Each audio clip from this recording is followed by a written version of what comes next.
This video is not sponsored by Black Rifle Coffee, but we are throwing in Black Rifle Coffee because I personally drink it. Brandon has drunk it before, and Brandon supports the organization as much as I do. We got their hats, we got their clothing, we got their Yetis. So please, y'all, Black Rifle Coffee is a veteran-owned organization, and we hope that y'all send your support as much as we send them our support, because them boys went overseas to fight for us so we could be here, do a podcast, and have the freedom that we have right now. So please, Black Rifle Coffee, we're shouting them out, so hopefully y'all give them a try. Thanks for tuning in to the BNS podcast. This is the Bud and Sizzle podcast. I will be your host, Sizzle, along with my co-host, Bud. And I'm Bud. And we really appreciate y'all checking us out today. So we hope y'all enjoy this podcast, and here we go.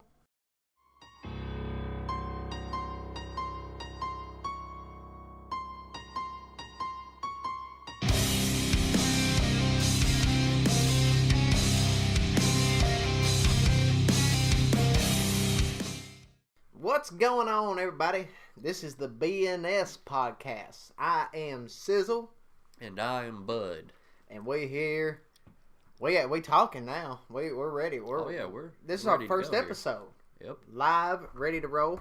So BNS, sometimes can be referred to as bull and shit.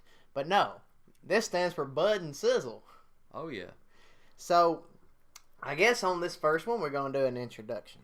The introduction is just to get to know us a little bit better, really, and how we met, how this came about, and what we're doing in life, I reckon, and what our interests are, and what we gonna talk about through every episode. Well, not every episode, but what we're gonna talk about in the next few episodes. I'll let Bud start out on this one, though. Yeah. So I'm Bud. We're from Murfreesboro, Tennessee. Locally raised here, born here, raised here my whole life. Live on a 20-acre farm with my parents and my sister. Currently going to school for mechanical engineering at MTSU. Junior there, so hopefully, I'm smart. I may not look like it, but I am. So that's an understatement for some people. Well, I'm Sizzle. I'm on TikTok. You can follow me on TikTok. It's Sizzle19. SIZZLE19. Follow me there. Which some of y'all may know me from there. Hey, how are y'all? I was born and raised locally as well.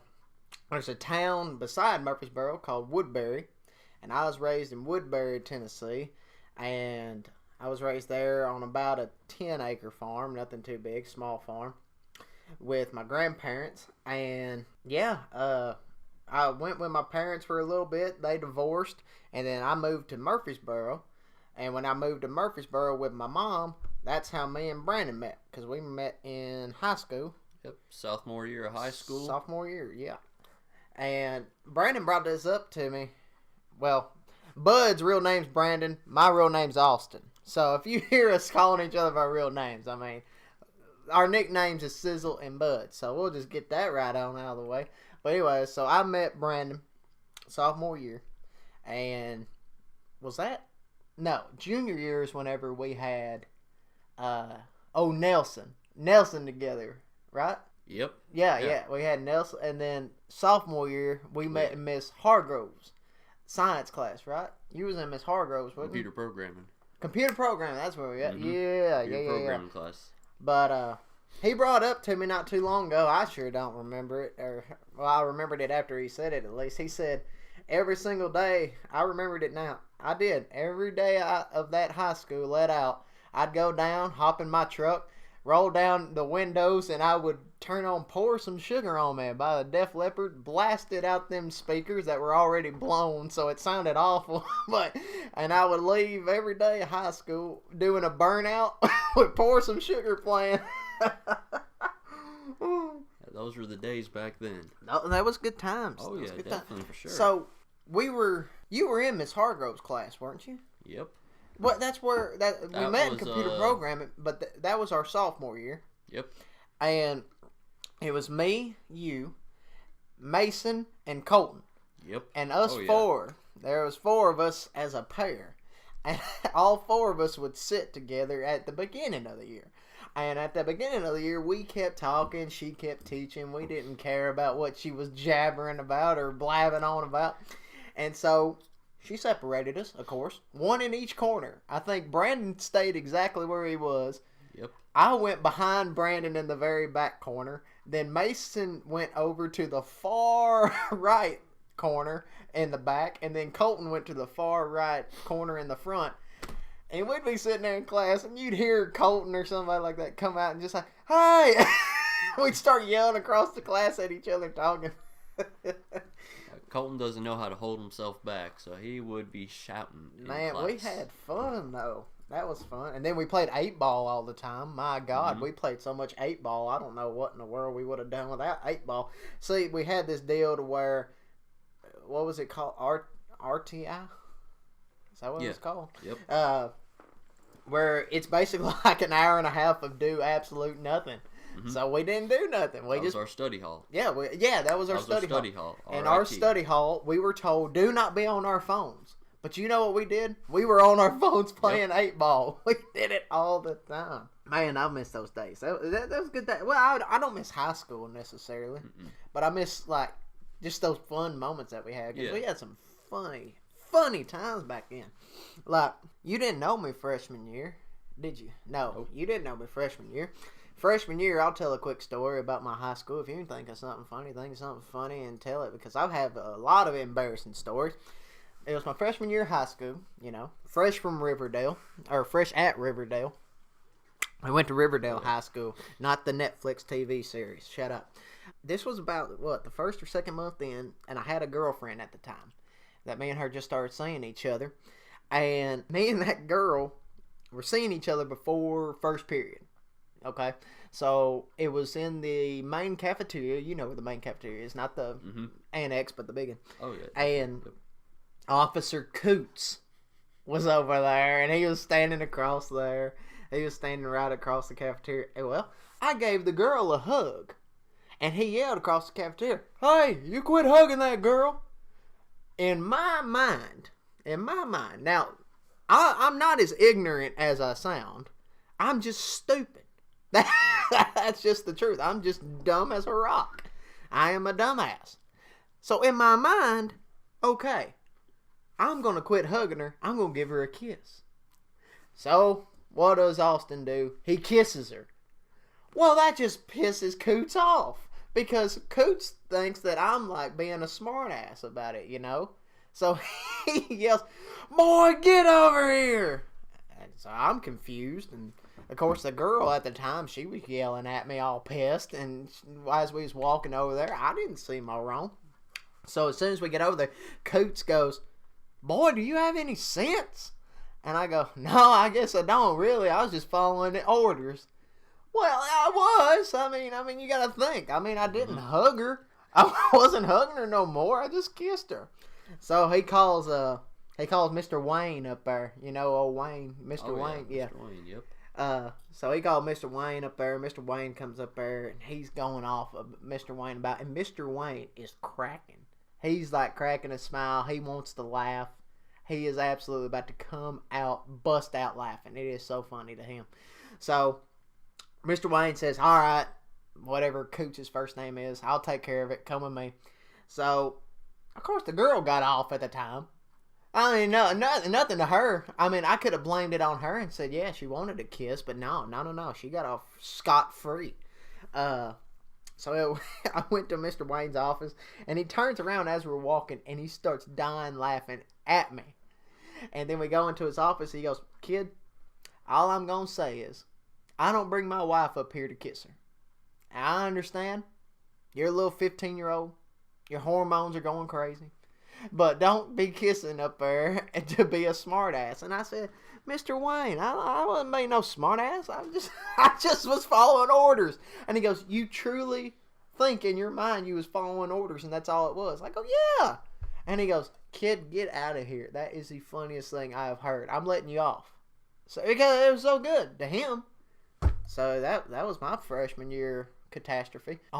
Every year we was in high school, we was on the news for something too. Oh, yeah. Our school was, how far was it? Just a couple miles from the county jail. Yeah. So if there was an escapee, he was found at our school. I remember that. Don't know how, but we'd be put on lockdown for a good couple hours at some points. Yeah, I remember sophomore that. year we were, because he was actually in the the practice football field. He was caught over there. Yeah, apparently during our class change, he like just sort of blended right on in with all the other students, just walking. I don't know how somebody in a jail outfit could blend in with a bunch of high school students, but something happened, and by golly, he did. He's just walking around having a good old time. Yeah. Jesus. So that's sort of like the introduction. Hey, this is us. So the picture that you're seeing on the screen, if you cannot tell. You can probably tell by putting the voices together. I'm the one laying across there like Daisy Duke, flipping y'all off. And then Bud over here is the one cracking a smile on the front of the hood, laughing. That is a video that I will get up on YouTube. I will drop a link in the description, and y'all can go watch. It used to have an introduction song. The introduction song used to be No More Tears by Ozzy Osbourne. So when you're watching that, imagine it. But I posted it to YouTube. No More Tears took it down completely. So I couldn't post it, but I'm going to go back, take that audio out, and then we'll go from there. And then boom, it'll be on YouTube. Y'all can watch, enjoy. I uploaded a little snippet of it on TikTok, and that's my biggest video somehow on there. But what type of music are we going to talk about is probably what you're wondering. We're going to talk about music. Rock music. Good old rock and roll. Rock and roll. We'll talk about country from time to time. Oh, yeah. We'll bring it up a little bit, I don't know if we'll talk about pop, because I don't listen to no pop. Rap, we can talk a little bit about some rap. I like some rap. Yeah. We may even react to some songs. Yeah, do some good stuff. We do some good reactions on some stuff. But as our jobs, as we're in college, we work at a rock radio station out of Nashville, Tennessee, and we've always been raised with rock too, like doused in it, if that's the word you can say. Like since we were infants. We've been around it. Basically, yeah. My dad and mom said they conceived me to Pink Floyd's "Comfortably Numb."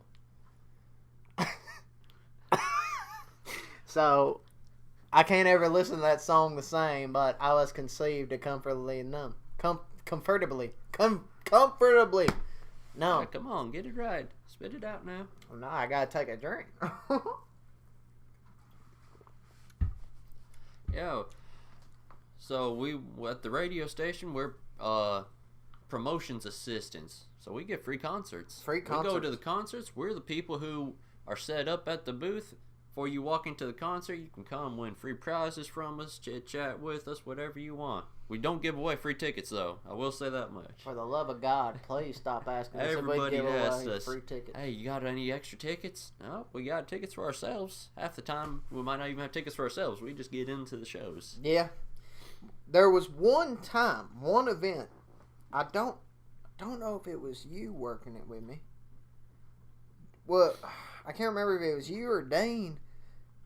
I believe it was the Kiss show, where people started coming up handing us tickets, saying, "Hey, nobody's coming to this, so do y'all need in?" And by the end of the night, we had 15 tickets to that concert, and we just went through them and looked at the absolute best ones, and we got down second row in the 100s at Bridgestone Arena. That is something. I wish I would have been there at that time. I wasn't though. Was it Kiss? It had to be because I didn't get to work Kiss concert. No, it was Godsmack. It was Godsmack, and you didn't go to that one. It was Godsmack and Volbeat. That's what it was. That's what it was. Yep, it's good stuff. My favorite band of all time has been Linkin Park. Always. I mean, I remember being 3 or 4 years old, listening to the radio, because my grandparents, they let me listen to the radio all the time. We didn't watch much TV until it was nighttime when my grandfather would get home.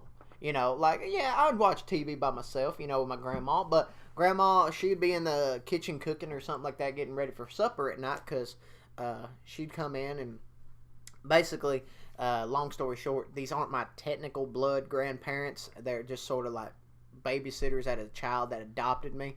So I call them my grandparents because they were older, and their kids I considered second parents.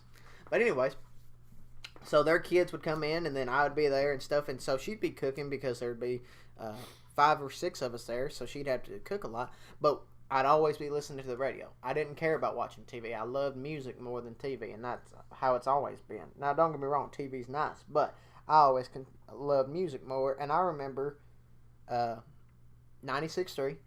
I'd always listen to Jack FM. Always. But I think that was before it was Jack. It was something else at that time. But either way, they would play In the End by Linkin Park. Mm-hmm. And that was when that was when they were fresh out of the box. Hybrid Theory was brand spanking new in 2001. Because I believe that album came out later 2001. And I would have been 3 at the time.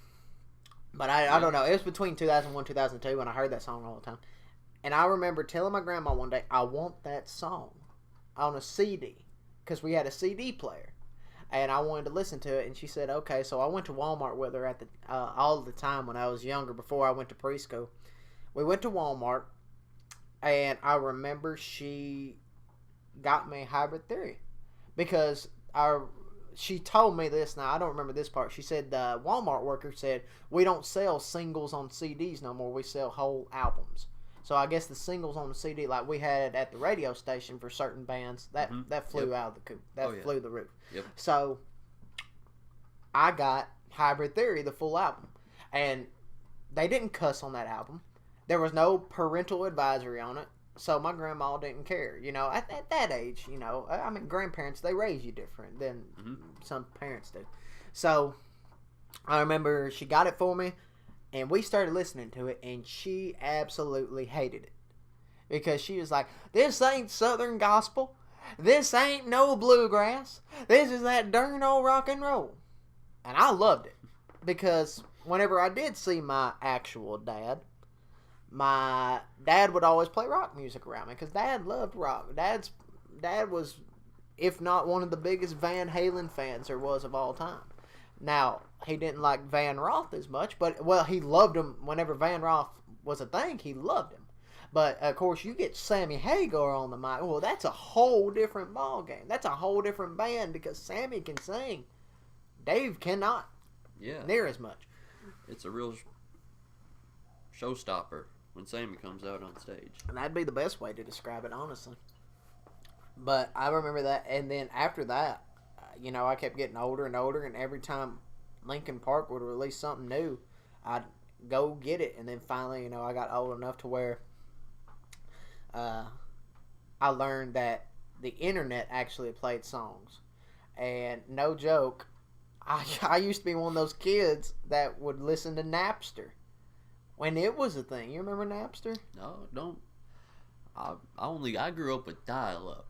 Dial-up internet. How far out I was, so I didn't have none of that. I had my little MP3 player. Well, we didn't have internet at my house. I'm talking, I listened to it at school. Oh, well.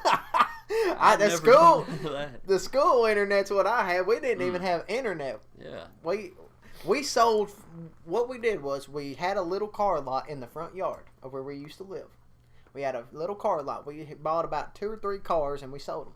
That's all we did. And we sold feed out of this little white building.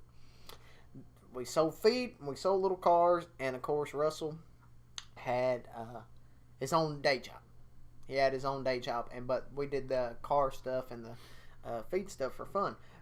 So what his day job was, he had his own car lot in Smithville, Tennessee, but he would bring cars out to the house so we could sell them from there, and some days he wouldn't have to go all the way to Smithville, you know. So we did that, but we didn't have internet. We didn't know what internet was. Shoot, my grandparents still don't have internet. They've never had it, and they are happy as can be. But, so whenever I went to school, I mean, that was my internet. I went to school, got on Napster, you know, and I'd listen to it right there, you know. But Napster was, of course, that big old company. They went bankrupt or something because they were like stealing music. It wasn't just streaming. It was like something I can't remember. It's a lot different than Spotify and stuff apparently. So that was my shindig.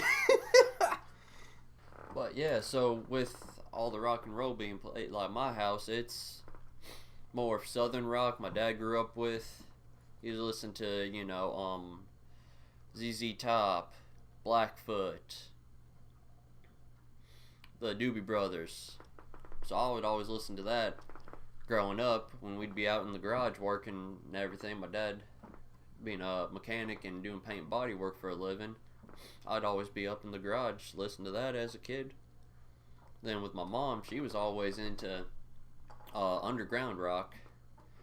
She was big into Green Day before they made it big. Before people would say, become sellouts. Well, I mean, they are sellouts. Yeah. Their new music sucks. Yeah. But back when they were, true Green Day. True 420. Oh, yeah, definitely. They were still good. That's how I got into that. And then, man, my favorite band, that'd probably have to be Avenged Sevenfold. Oh, I love A7X. Oh, yeah. They're so good. Back when they still played good music on MTV and VH1. Yeah. Remember watching The Morning Block. The Morning Block. Avenged Sevenfold Nightmare premiered on it. And I thought that was awesome. Shoot, that album came out in what, 2008? About then, yeah. 2008, 2009. Had to have been. I remember that coming out. 2009 because... No, it came out in 2009, and I tell Yeah. you how I know this, because the other day on Twitter, they uploaded, it's been 10 years since Jimmy passed. Oh, yep. And he Yep, passed Rev. mid-recording of that album. Mm-hmm. So, 2009. Yep. I remember when that premiered on The Morning Block. And then when Disturbed come out with Land of Confusion. I still That like... had to have been a big one. Oh, it was big, but I still love Phil Collins' version better. Oh, yeah. You can't beat the original. Genesis. Yeah, or Genesis. it was Genesis, not just when Phil. Phil Collins was leading Genesis. Right, that was back when he was as drummer-singer. But I'm telling you, man, like, there's a lot of covers that I like, but you can't get better than the original most times. Mm-mm. The only cover that I would really argue that's better than the original, well, I mean, no, still not. I mean, a lot of people argue Zombie. I like the Cranberries better. Yeah, Cranberries, they did it good, but again, Bad Wolves, they did it justice. Oh, they did They great did it justice. great justice. Now, you will have the people that say, it's a terrible cover, they hate it, but they did that cover justice. And with what they're doing with it, how all the funds from that cover song are going towards her family. Yeah, her Lead kids. singer's family after she passed. Yeah. So you got to say that's I a think good thing they're doing. the deal with Zombie is, because I've heard a lot of people say they don't like it more than people say they like it. Now, the reason why I think a lot of people don't like it now, how much overplayed it was. Yeah. My God, like, when our station got that song, I swear we played it once an hour. Yeah, it had to have been a good 4 or 5 times a day total. It We would was get played, actually. it was ridiculous. And then When each host would come on the radio, it got played. yeah, and then the all request lunch that we did. I Yep. just It would we're get played Zombie as well. Yeah, They'd ask automatically, play Zombie by Bad Wolves. which it's a good song. I mean, Freeman Hanley's cover of Lollipop, Yeah. that is a great cover. Oh, yeah. But I don't listen to rap much. I don't. And Brandon knows this. Brandon's actually been one of the reasons I'm getting more into rap, because he listens to rap, country rap really, more than I do.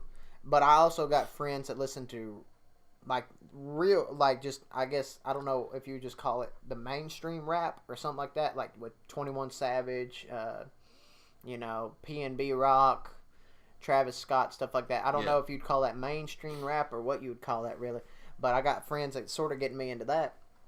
But I've always been a fan of Lil Wayne too. Yeah. I always like Lil Wayne. Yeah. And every now and then, Freeman Hanley's cover comes on. I'll listen to it, like, in my truck, because, I have to import music in my truck. Mm-hmm. And then I'll go and I'll listen to Lil Wayne's version right after, because I love Lil Wayne's version just as much. That cover, I'm not going to say it's better. I'm going to say it's equal for me, because I love both versions. If you want to talk about good covers, we could look through the whole album set of Punk Goes Rock. Uh-huh. Look at all those albums. Yeah. Definitely. We got good stuff.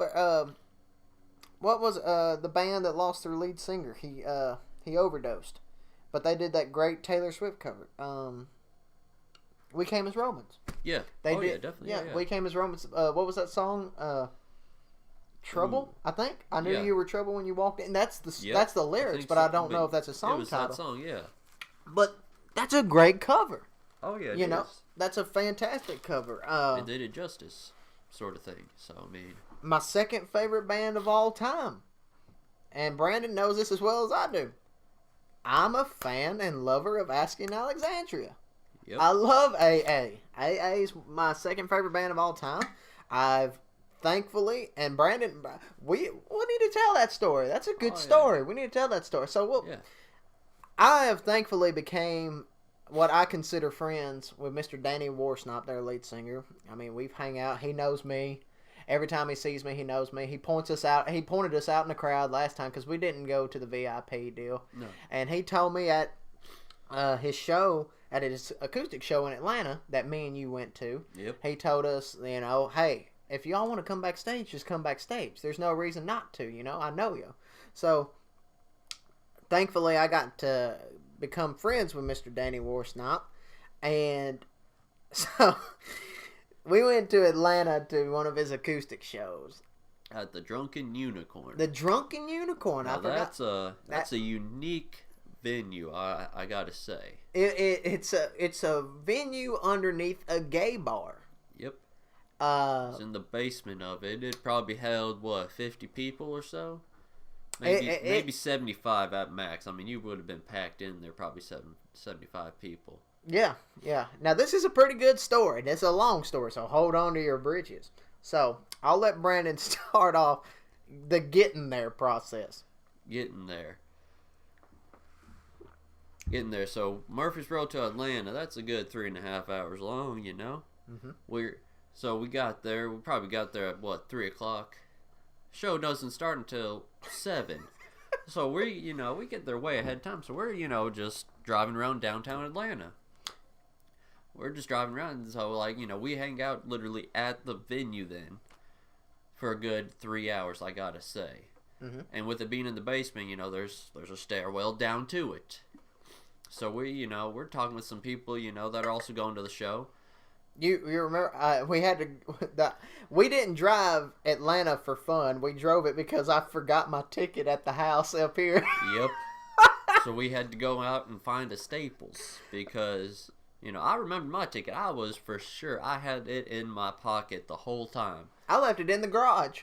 I left it in the garage, literally, because I put it out in the garage so I would remember it when I walked out, and I completely forgot it. Walked right on by it. Never thought about it until we got there. And we remind each other, hey, we got our tickets? Yeah, oh yeah. Yeah, I got mine, oh yeah. He's over there like, I can't find it. Because I left it in the garage.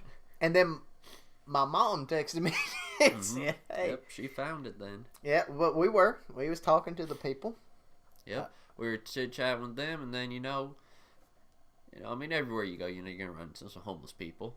Some crazies at that, probably, no offense to anybody like that.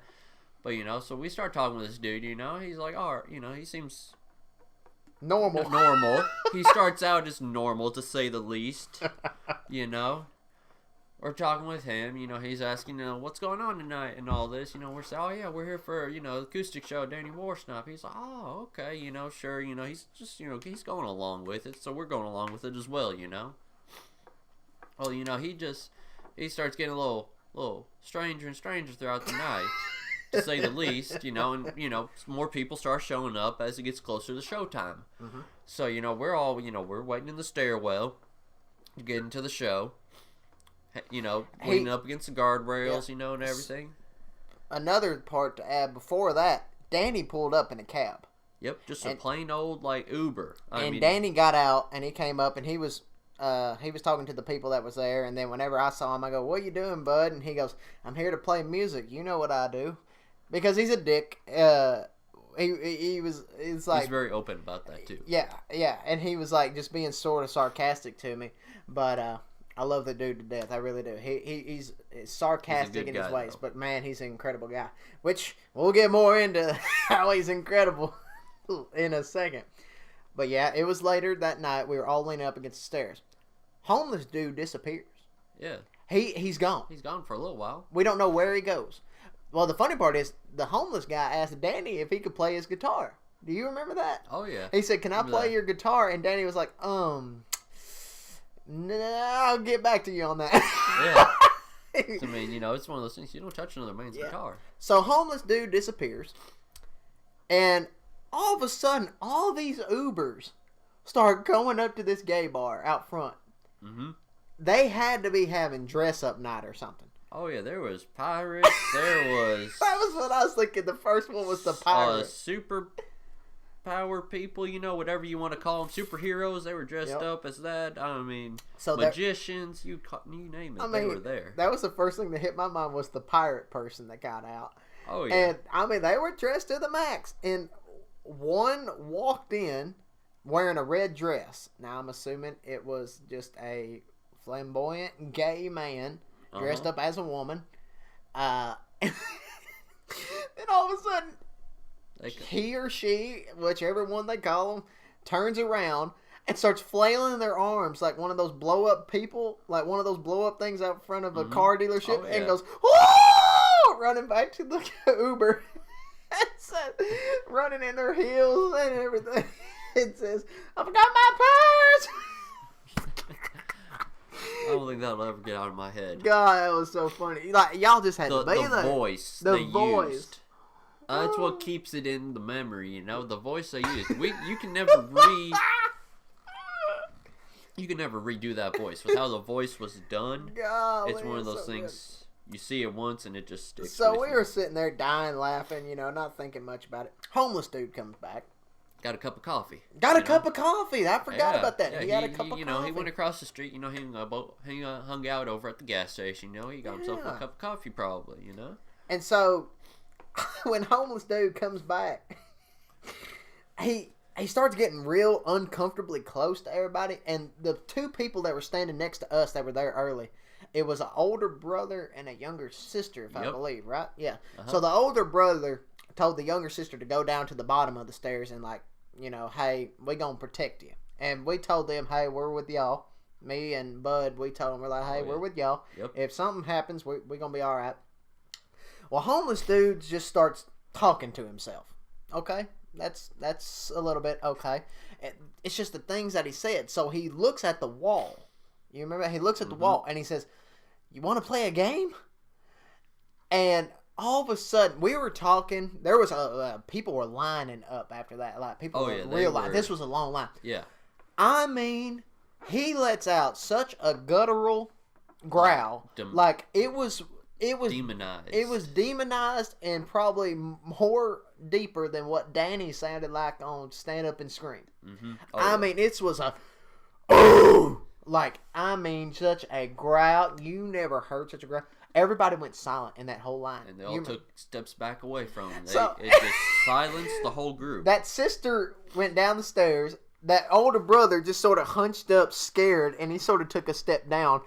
I'm taller than the bar of the steps. I slowly take a step over the bar and put that stairwell in between us. Yep. And we just went silent. And he just sort of sat there, and he started growling even more and more and more. Mm-hmm. And then he started talking about, like, playing with himself or something. Yeah. And it started getting super weird. It started getting really weird. Well, finally, dude walks away growling. We don't know. He had to be a schizophrenic. Had to be. Something, but, you know, finally, you know, he left, you know. Finally, he left. Doors opened. We're going to the show. The show is awesome. Oh, yeah. I mean, it is the most what would you call that? Not really personal, but the most casual, like yeah. show, It was per just se. it was just him. It was just the Danny Worsnop and a guitar. There was nothing else. No big speakers. No drummer. No backup guitarist. nothing. And it was just intimate.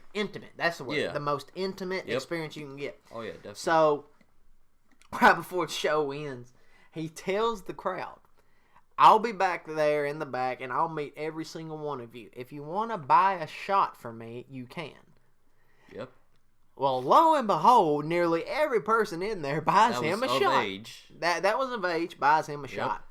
So everybody gets in line, So they're all in line. Me and Brandon, we decided to sit on the stage. We're like, you know what? We'll be dead last. It's okay. Yeah. We'll sit. And so Danny comes back, and he runs through, and he said, hey, man. And I was like, hey, bud. And then he runs to the back for something, grabs something. And I said, hey, you want me to pack your guitar away for you? He goes, wait, you did that? And I was like, yeah, man, don't worry about it. So he's like, yeah, man, I appreciate it. So I packed his guitar up, went backstage, sort of looked around, and it was real neat back there. You went backstage. Yeah. Finally. It was a small area, but it was like really compact. It was like closet space, basically. Was the backstage room. It was a closet that had the sewage lines running through it. Because I remember there was a bunch of lines. Tight. Kind of had to walk like single file, through yeah, there. It was a very, very small venue, but it was such a cool deal. So we pack his guitar. We go in there, and the table beside where he was meeting people, I have never seen so many shot glasses in my life lined up to where he was. So everybody gets done, and he looks at us. He is out of his mind drunk. You can just tell by the look in his eyes. He's got that glossy eye look. He didn't take pictures with us that night, but there's a picture that that you were in. Yeah. But it was a girl's picture that you just happened to be in. You remember? I got my personal picture with him. Did you? Yep. Well, I don't remember that part. Yeah. He had his Black Rifle shirt. Black Rifle Coffee Company shirt on. Speaking of that, we're not sponsored by Black Rifle Coffee at all. But I'm telling y'all should drink it. I'll probably even add in a sponsorship beforehand. But seriously, y'all should definitely drink it. We're not sponsored by it, but I drink it. I buy every hat that they get nearly. Oh, yeah, I have their hoodies. I got their Yetis. Black Rifle, it's a veteran-owned organization, so definitely support. Go help them out. Yeah, support our boys over there. Support our boys over there because they went over there so we could still be here, and now they're delivering back some delicious, delicious coffee and great products. Now that we said that, back to the story. But I do remember there was a picture uploaded somewhere, and Brandon photobombed this girl's photo. Yeah. And he was standing there in the I back. It went on Instagram or Twitter, yeah. It was something like that. He tagged. It was tagged in it. It was Twitter, yes. And I looked at it, and I was like, Brandon, you photobombed this sucker's photo, and it was some girl. But so I take Brandon's photo. I do remember that. I did take your photo with him because we had the background, and it was a drunken unicorn with Jesus on it. A drunken unicorn with Jesus. Jesus on the drunken unicorn. Yep. It was something else. And then Danny was like, man, I got to get an Uber or something. And I go, why don't we just take you back? And he goes, wait, you do that? I go, yeah, free of charge. Don't worry about it. He goes, wait, are you serious? And we're like, yeah. And he goes, well, yeah, let's go. So, well, I grab his guitar and we walk out to the truck. I tell Brandon, Brandon, we got to get that trash out of my truck. Because at the time, I drove a single cab 97 F-150, which is small. Mm-hmm. Not going to lie. But I had a bed cover on it. So as I was raising the bed cover, putting Danny's guitar in the bed, I say, Brandon, we got to clean this trash out. All of a sudden, you hear trash noises. And Danny's inside my truck chucking every bit of trash out up against the car. All the food wrappers from our drive down, you know. We stopped at McDonald's and Bojangles. We stopped at two places, and he chucked all the food out. Onto the car beside us. And I look at Brandon, and I go, well, never mind. So, we get in the truck, and as we're pulling out, Danny goes, man, I'm hungry. And we're like, well, where do you want to go? We'll take you to wherever. McDonald's. Okay, we'll go to McDonald's. Only place open because this was what 2 o'clock in the morning about or this no, was 1 o'clock. 1 o'clock, yeah, 1 o'clock in the morning. So you gotta think of what place is gonna be open. Well, hey, McDonald's 24 hours. Yep. Oh, that bullshit. Everybody else had the same idea. The 24-hour McDonald's bullshit we went through. Yeah.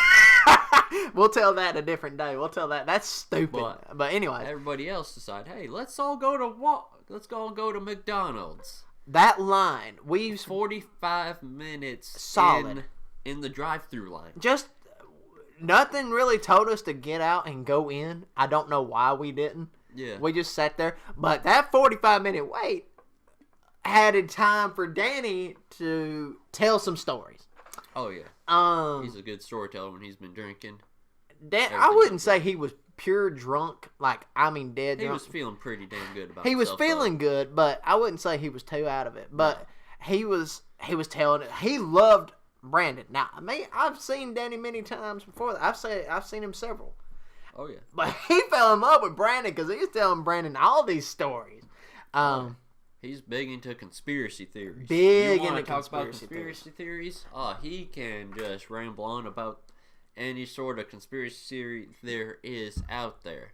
So if you ever get the chance to meet him, ask him about some conspiracy theories. He will. He will tell you about that. He will tell you about. Y'all can have a full-on conversation easily. And it was great. It was absolutely fun because great time. Then there was a point where we all just went silent because I think we got so irritated at McDonald's, and that's when I recorded a video, and that video is on my Twitter, and I point to the line, and the line is just sitting still, and I go, McDonald's. Nobody's moving at all. Nobody's moving. 5 minutes, 10 minutes actually. But we talked about conspiracy theories.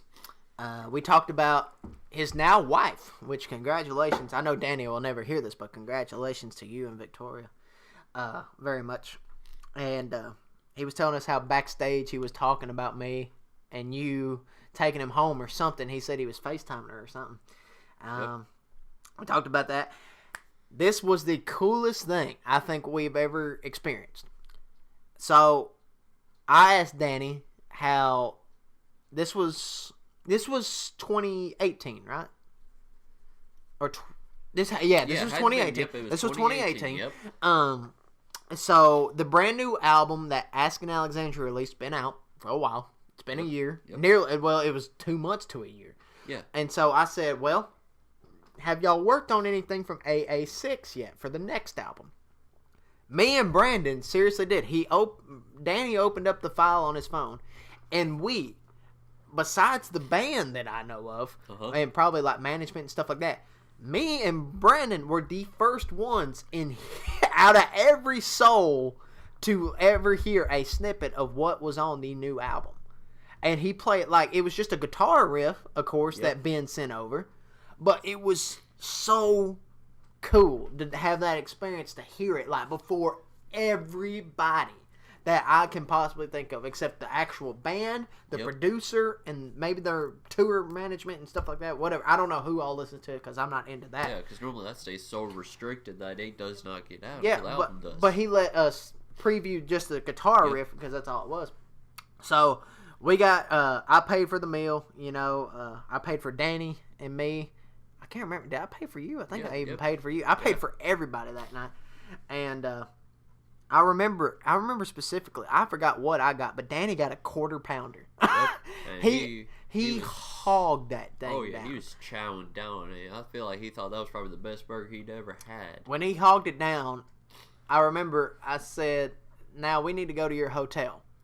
And he's like, yeah, we'll go back to our hotel. Well, after he ate that, he started going down. Like his tiredness level hit him. Oh yeah. Well, then he fell asleep, and his phone was just sitting in his hand with the map.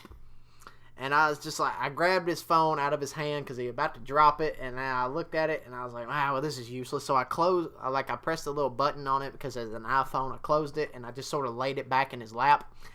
And he wakes up then. And then he wakes up because I pat him on the back and I go, hey, buddy, you're here. So Brandon looks up the hotel. And I'm not going to let's not name the hotel just in case he goes and stays at that one again. Yeah. So let's but not that name hotel. it. But that hotel. There's 3 of them. There's 3 of them In downtown Atlanta. We'll say that. We drive, I swear, like 15, 20 minutes to this hotel. Yep, on the complete other side of Atlanta. We get out the truck. Yep, get the guitar out We the back. get the guitar out the back. And Danny just stands there and looks at me and you dumbfounded. He goes, this ain't my hotel, I don't think. I don't remember this front door. And we're like, what? No. We walk into this hotel, or I walk into the hotel. Yep. I walk up to the front lady. And I say, is this not the blank hotel? Well, it used to be. We were bought out. Yeah, they hadn't What? changed their name yet. So You're still telling had the me old that name. this ain't it? So I jump all over Brandon because I'm like, I come out and I go, get in the truck. Get in the truck. Yep. I go, this is the wrong blanking hotel. I was so mad because I was like, it wasn't Brandon's fault, of course. It was not. It's Google's fault for not changing the name of that hotel. But we have a rock star with us. We have Danny with us. And even though I consider Danny a friend, he is of higher, I don't know what you would say, higher league than us, much higher league.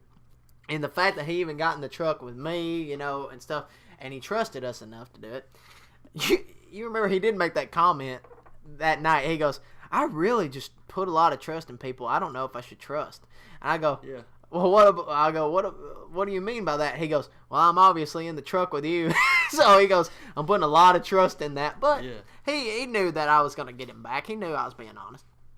So we get back in. We drive across Atlanta all the way to the other side. Yep. And then we get out. We get his guitar out. Danny, when he gets out of that truck, I've never seen him in such a state of mind. He's smiling. That's it. He does not say a word to us. He is just in his own little. It's like just a little smile, smirk, yeah. on It his was face. like it was almost like he was in a fairyland in a sense, but it was so cool because he comes up and he just gives us a hug. Danny's not a hugger at all. He just comes up and gives us nice little double pat on the back hug, gives Brandon one, and then he just walks in that hotel and disappears. No clue where he, just assuming he went up to his room and went to sleep.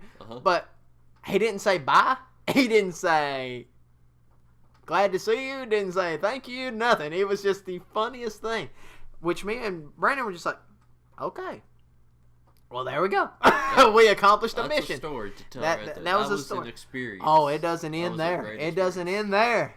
Because that was Brandon's very first time ever seeing Danny. Yep. So, the first time to ever meet a rock star, I mean, that is neat. Like, that to get and that to hang experience out of with hang them out, take personally. him personally, story tell with him, stuff like that. So, we are ready to go home. We go to this gas station. Do you remember that gas station? I mean, that gas station was we were in the most sketchy gas station you can get. Woman needed help pushing her car, so we pushed this her car. car died out of gas, ran out of gas. We pushed right the at car. the entrance of the gas station. Then there were 2 crackheads standing out in the front asking for money. Yep. And so we finally just get in the truck, and I mean speed out of there. Oh yeah. Well, me and Brandon, we was like, yeah, we're going to stay awake the whole ride home. Seriously, I don't think my truck left 95 miles per hour coming home. I mean, No, it was slower than that. We were running 80 up until we made it to the Tennessee border. Then we had to stop at a rest stop because we were Get both some energy drinks. So I'd get some Monster. we were both getting very tired. Then when we saw we were in Manchester, We hit Manchester's the went. Manchester line, and from that point on up until we hit our exit, it was 90-95. Yeah, all the way we through because we held knew it. there wouldn't be any cops from that point on. Yeah, it was bad. Brandon fell asleep, so I was up there driving, trying to get. But now you got to think when we dropped Danny off, this was around 2:30 in the morning. And so we still had a good 3 hour drive on the back way to get yeah. back. We did. I remember I didn't get home till 5:30. I was home at 5:30, so you Yep. were about 5:45, 5:50. Yep. And I'm telling you right now, when we hit that Manchester line, I was so happy. Now, it was about a mile from our exit. I remember Brandon hitting me and yelling at me because I fell asleep while driving. Yep. And we were going over that rumble strip. We were going over the rumble strip. I fell asleep while driving, and he was hitting me, waking me up. And I was like, whoa, what? And then we made it. Keep it in the road. Keep it in the road. Keep it between the lines. So, mayonnaise, mustard. That was such an experience, man. Oh, yeah. But it was a good time. That was a good time. That's just a story to kick off, the podcast introduction. Like, we have some experiences. Yeah, we have loads of stories. So we'll be talking all about that. We got loads of stories, man. And like I said, this is the introduction, but I think it's a good time closing out, after a good long story after that, Yeah, good story to kick things off. Yeah. There'll be more to come. You know a little bit about us. By the way, I'm 21. He's 21. Yep. So, we are of the drinking age. I have never tasted alcohol. Brandon, if y'all ever want to know, like, taste reviews or something, he'd be the one to tell you. Not me. I'll tell you reviews on Mountain Dew Zero, You know Mountain Dew Zero. But we do appreciate y'all even stopping by, listening to the first one. Hope y'all stick around for the second one. The second one will be out. We'll probably post once a week, if at most twice a week. Yeah, we'll post. We'll try to keep at least a once a week thing. So tune on back to us next week, and we'll tell some more stories, put some music input to y'all. And that's about it. Yeah. All right. This has been the BNS podcast, Bud and Sizzle podcast, and we will talk to y'all next week. Appreciate it.